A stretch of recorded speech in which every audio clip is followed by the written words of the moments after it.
what's coming from a point of view of emerging from this crap. In other words, emerging from the mind prison that we've been put into, and therefore creating a reality that we'd rather have compared with the reality that we've been living. And breaking the spell is actually pretty much sums it up, because it is a spell in many ways, if you want to use that symbolism. Our minds have been locked in to a range of perception that gives us the impression that we are limited, that we are poor little Joe Public, I've got no power, and all the rest of it. And that's exactly where people manipulating a mass of people want us to be.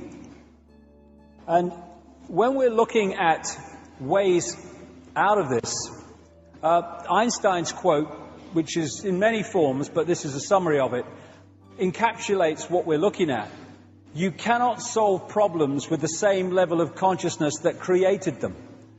Now, what we have in the world is a series of problems created, and then they'll change a political party or they'll move another dark suit in from somewhere else, but they're of the same level of consciousness as those who created the problem, so the problem just goes on getting compounded because we've not reached that level of going beyond that and looking at it from another direction and seeing a way to change what we want to change.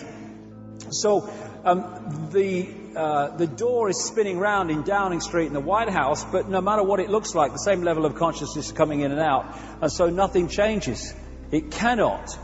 And that consciousness is from the consciousness of division, of seeing everything as a partness and all the rest of it, which is the consciousness that's been in power and has been manipulated among humanity to have and to manifest reality from that perspective, into a oneness that understands that we're all one consciousness, we're all one energy, all one mind, and therefore all these divisions between us through which we're divided and ruled are just illusions.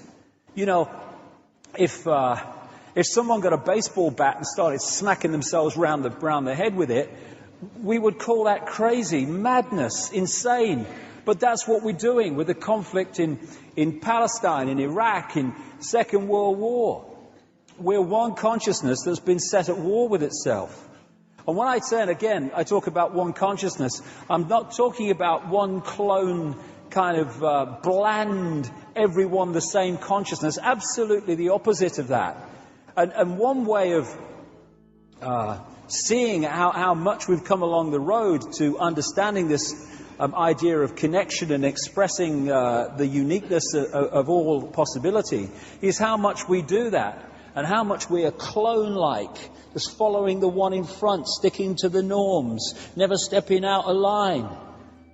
Now, we've become clone-like, not because of oneness, we're all the same, because that's what oneness is about, but because we have disconnected from that infinity of all possibility, which we can play with and move around and get different points of observation from, and we're just playing and expressing and getting infinite joy from the infinite possibility that's there, and instead we've allowed ourselves to be suppressed into a fractional area of possibility. You know, so that's when we become clone-like. That's when we all act the same. That's when we become sheep. There's no contradiction between oneness and infinite variety, infinite diversity, which is what oneness is. So we can open our minds to multidimensional levels of awareness. It doesn't mean we're going to psychically bloody see everything. Oh, I've just seen someone over there, look, and all that stuff. But we are accessing that level of awareness, and therefore our point of observation of this reality is coming not from in this world. When you're in this world and of it, then you're buggered, really, because all you've got is this world to tell you what reality is and who you are. When you open your consciousness and move your point of observation, you are in this world physically, at least as a projection, but you are not of it in terms of your point of observation. And they're the people that stand out in society. They're the ones that people who are in this mode say, you're crazy, you're mad. No, he's different, because he's got a different point of observation to you. That's all it is. We're the same, but with different point of observation within infinity. There was a time when even this reality, I would say, we had this sense of oneness, this sense of connection, celebrating uniqueness, and joyous in diversity. But slowly, surely, maybe quicker than slowly and surely, our minds have been taken over and encased in this bubble, this disconnection from the great infinite into this body consciousness. And of course, when people come into this world now as what we call babies, and their consciousness enters this world, immediately the programming starts. Often it's parents programming children into the norms. Oh, you can't do that. What will the neighbours say? Oh, you can't do that. I want you to work in a bank. You've disappointed me. You want to go and walk in India. Well, be disappointed then. Sod off. You go and work in the bank. I'm off to India, mate.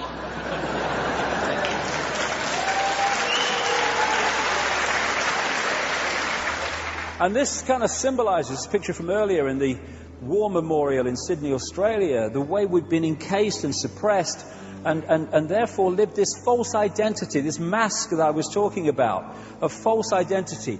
We are now being offered the opportunity, for not least for reasons I'll come to actually break through this. And this is not literally breaking through something. It's a vibrational freedom. Because once we open our minds and open this, because, I would say that the real Trinity ain't Father, Son and Holy Ghost. It's left brain, right brain, heart, chakra, vortex, the center, the balance point. When these three things are working in unison, we have the balance of all possibility. We have the right brain connection out into the beyond.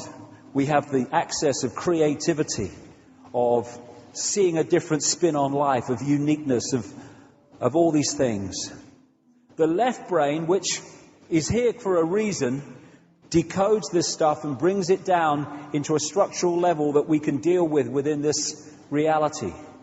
And this is the balance point between the two, which takes us way, way out there into realms of understanding beyond words, beyond anything that we can understand through this level. And those three things working together, decoding reality, bring balance. This would never allow this to get involved in the stuff that we've been talking about, in control, in abuse, in war, in conflict. It wouldn't go there. If this is going to be used to function within this reality, it is on this and this terms, not on this term. On the terms of this isolated left brain consciousness that is isolated from the rest of existence, working in its own sub-world of structure and competition and all the rest of it. When these three things are working together, then we can decode reality in a way that the left brain alone could never even think about doing. And when we start to do that, when we start to open our minds, and all these phrases we use that absolutely encapsulate what we're talking about, when we open our minds and start to access and decode a much wider range of frequencies, suddenly the reality that we create, the way we see this reality and perceive it of what it is, just expands into a level of understanding that is just beyond anything we could imagine before when we're here, thinking everything's real and solid and apart and divided. And that's when the box goes on. The difference between the two is fantastic in terms of our perception of reality, and we are now in a process where this is taking place, where this box is coming off. More and more people, and the true nature of who we are is starting to be understood and expressed. When I started on this journey talking about some of this stuff, not like as much as I am now, but in the same themes, it was like, get me a wall, I'll give you an impression. No one wanted to know. It was crazy and all the rest of it. But over the last 20 years, I've almost been a barometer of it. I have seen this incredible change where more and more people are expanding their consciousness and going, whoa, I can see it now. Why couldn't I see it before? Because you weren't decoding reality in a way that you could see it. You were stuck in the box, stuck in the vibrational box where we all start out. And talking of boxes, these entities, this force that seeks to control us, is not an all-knowing, all-powerful, all-wise force. It is able to control us only by putting us in a smaller box than it is in. That's only the way it can do it.